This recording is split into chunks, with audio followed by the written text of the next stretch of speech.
Dalam diskusi penanganan tindak pidana pemilu di wilayah Kalimantan, Menko Polhukam Mahfud MD menegaskan Kaltim merupakan salah satu daerah paling rawan pelanggaran pemilu. Mahfud MD menyatakan pemerintah kini sudah memiliki strategi untuk meminimalisir pelanggaran pemilu. Strategi itu tidak hanya dilakukan dari sisi panitia pemilihan, namun juga surat suara termasuk pasal-pasal tentang pemilu. Pelaku yang mencoba memanipulasi surat suara akan dengan mudah diungkap saat pemungutan berlangsung. Tanggapan dari Menko Polhukam di rutan Pak sebesar 4 miliar Pak, mungkin ada tanggapan dari Menko Polhukam. Kalimantan Timur ini memiliki indeks kerawanan pemilu yang tinggi menurut hasil SIDI yang dilakukan oleh Bawaslu. Oleh sebab itu, penegakan hukum atas pelanggaran pemilu dalam bentuk tindak pidana pemilu yang jumlahnya 66 diatur dalam 66 pasal di situ, supaya itu bisa ditegakkan dan memberi pesan agar pemilu dari waktu ke waktu itu menjadi semakin baik. Sekali lagi izin, 1, 2. Untuk mewujudkan pemilu bersih, pemerintah akan bersikap tegas terhadap pelaku yang melanggar ketentuan pemilu. Amir Hamzah dan Riani Mantini melaporkan dari Balikpapan. Sekali lagi izin, 1, 2. Pelajar SLTA di Kutai Barat begitu antusias saat diundang oleh Bawaslu dan KPU yang menggelar sosialisasi pemilu 2024. Sosialisasi kali ini digelar di SMA Negeri 1 Long Iram. Dan juga saya minta maaf bila mana jadi satu-satunya ada di Bawaslu dan KPU sepakat meningkatkan perhatian kepada pemilih pemula karena presentasinya mencapai 50% dari total pemilih. Kelompok ini pun aset bagi penyelenggara pemilu untuk membantu mendapatkan informasi kecurangan pemilu. Bawaslu dan KPU begitu yakin karena pemilih pemula masuk dalam kelompok idealis dan kritis serta yang aktif menyebarkan informasi melalui media sosial. Di sini adik-adik, kenapa setiap subjektif yang kita harapkan ingin mengawal? Jadi karena pada prinsipnya pemilih pemula ini adalah anak muda yang secara teknologi dan medsos itu aktif. Jadi ini juga bisa membantu kami dalam proses pengawasan dan informasi dalam dugaan atau potensi-potensi pelanggaran yang terjadi pada setiap tahapan. Dan hari ini juga selain itu kami juga meningkatkan kesadaran pemilih pemula terhadap penggunaan hak pilihnya pada pemilu 2024 nanti. Jumlah pemilih pemula itu 50%, luar biasa 50%. Artinya apa? Bahwa suara mereka sangat signifikan. Lalu yang kedua, karena pemilih milenial ini, pemilih pemula ini, itu mereka orang-orang idealis, orang-orang yang kritis, orang-orang yang di dalam penyelenggaraan pemilu partisipasinya tinggi. Oleh sebab itu kita mengarahkan mereka sejak dini agar mereka mengalami pendidikan politik. Dan pada gilirannya mereka tidak semata-mata sebagai pemilih saja, tetapi nanti mereka akan berperan serta dalam penyelenggaraan pemilu.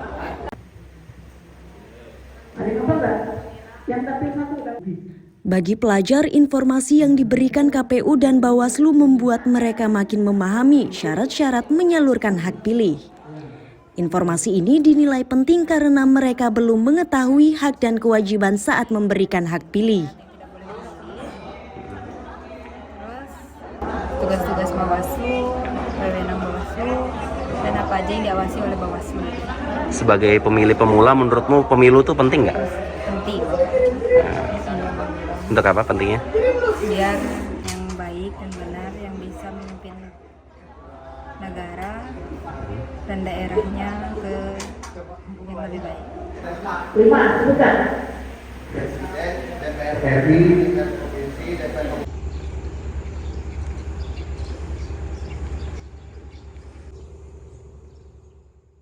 Pemilih sementara di Kutai Barat mencapai 125.591 orang yang tersebar di 16 kecamatan. Amir Hamzah dan tim liputan melaporkan dari Kutai Barat.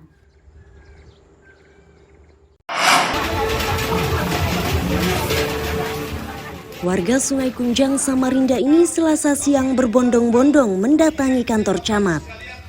Tingginya antusiasme warga karena pemerintah kota akan membagikan 10 kg beras. Antusiasme tersebut tidak berkurang meski lokasi pembagian diguyur hujan. Untuk bisa mendapatkan beras gratis tersebut, warga harus menunjukkan identitas diri. Hal itu dimaksudkan agar penerima merupakan warga Sungai Kunjang. Warga menyatakan bantuan ini sangat meringankan beban mereka dan beras tersebut bisa dimanfaatkan hingga 2 minggu.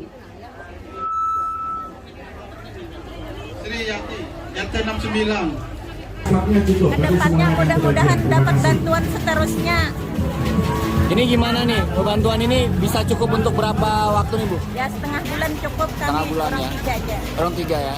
Dapat beras nih gimana ini perasaannya? Alhamdulillah ya. Nah, ini cukup untuk berapa hari ini ke depan ini Pak? Belum tentu. Belum tentu lah. Harapan ke depan apa nih Pak buat pemerintah kita nih? Dan maju.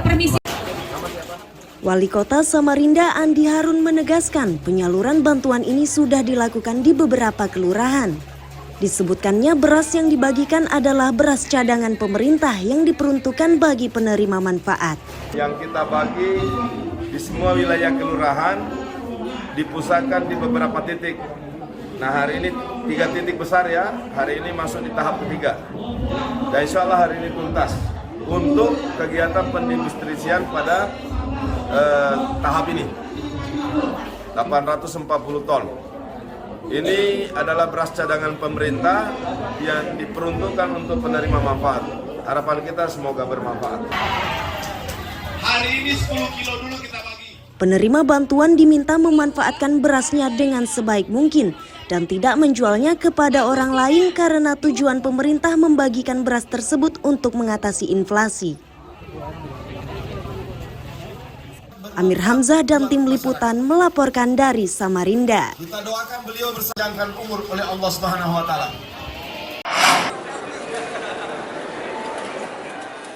Gedung Dom Balikpapan Selasa siang ramai oleh hitanan massal. Kegiatan digelar dalam rangkaian HUT Bayangkara ke-77 itu menghitan 580 anak.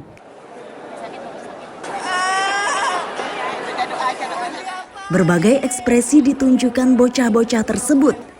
Ada yang menangis histeris dan ada pula yang asik memainkan ponselnya.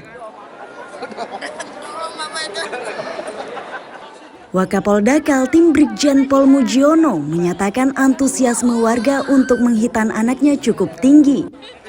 Ratusan anak ini didaftarkan oleh para orang tua sehari sebelum kegiatan berlangsung.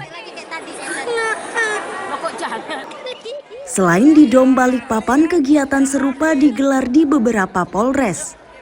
Tercatat 778 anak yang dihitan serentak di Kaltim.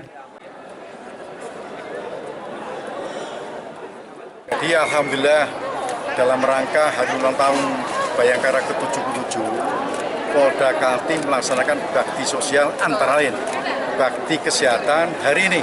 Khusus di Dom Balikpapan 580 orang untuk dihitan. Ini juga dilaksanakan di Polres Jajaran. Polres Jajaran ada 198. Jadi total Polda Kaltim ada 778 anak yang dihitan. Selesai Tante. Faiza Hazwan Saputra mengaku senang karena dirinya sudah dihitan. Ia pun mengaku tidak kesakitan saat hitan dilakukan. Gimana rasanya? Nggak sakit. Nggak sakit. Tadi di awal ada nangis nggak sebelum sunat? Nggak ada. Hebat dong ya berarti ya. Pertama dak-dikduk nggak? Sedikit. Sedikit. Nama lengkapnya siapa, Dek? Faiza Hazwan Saputra. Oke, kelas berapa? 4. Kelas 4. Hebat. Selain sunatan massal, kegiatan ini diikuti penyaluran vaksin COVID-19. Amir Hamzah dan Riani Mantini melaporkan dari Balikpapan.